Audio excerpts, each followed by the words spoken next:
We'll speak when the oath is complete. I think we should trust the lass and take the deal.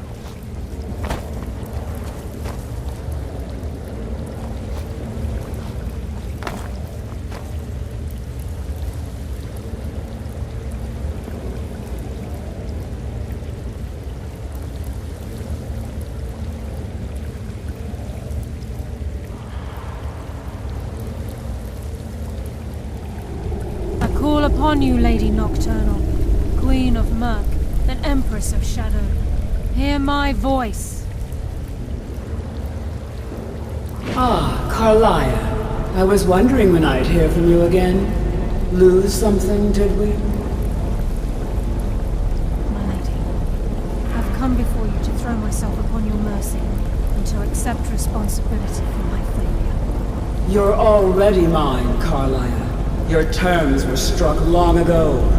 What could you possibly offer me now?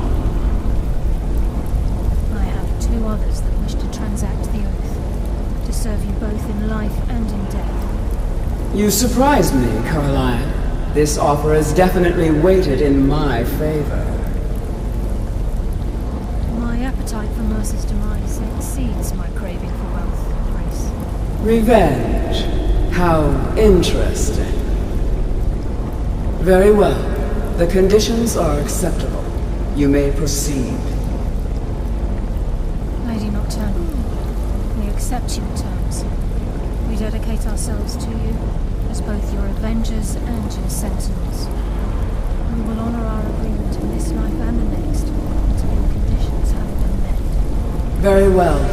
I name your initiates Nightingale, and I restore your status to the same, Carlisle.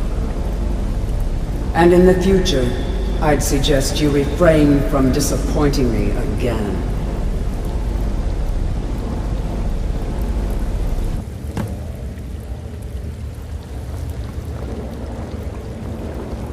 Now that you've transacted the oath, it's time to reveal the final piece of the puzzle to you. Mercer's true crime. Mercer was able to unlock the Guild's vault without 2 keys because of what he stole from the Twilight Sepulchre. The skeleton key. By doing this, he's compromised our ties to Nocturnal, and in essence, caused our luck to run dry. Well, yes, but the key isn't only restricted to physical barriers. All of us possess untapped abilities, the potential to wield great power securely sealed within our minds. Once you realize the key can access these traits, the potential becomes limitless.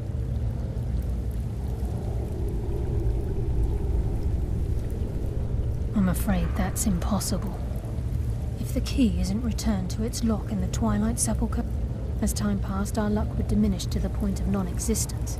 And whether you know it or not, our uncanny luck defines our trade.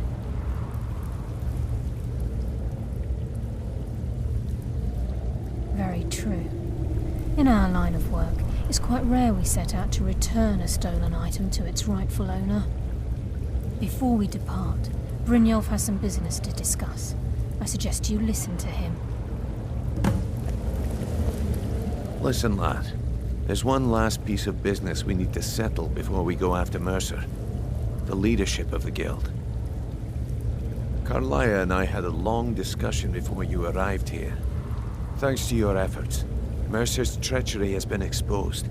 After we deal with him, all that remains is restoring the Guild to its full strength.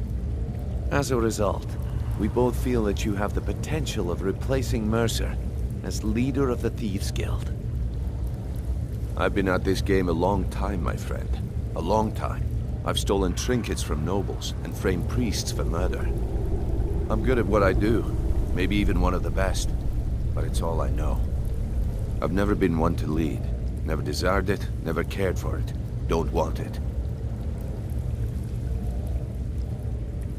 Well, we have a bit of an errand to run before your coronation, so don't get sentimental on me now. Then it's decided. When this is all over and Delvin's contacts assure me that we've regained our footing in Skyrim, we'll handle the details. Until then, we have quite the task ahead. I've been poring over the plans you brought us, and I'm convinced the eyes of the Falmer are in the Dwarven ruins at Erkenthand. Carlia and I will meet you there. Prepare yourself, lad. This will be a fight to remember.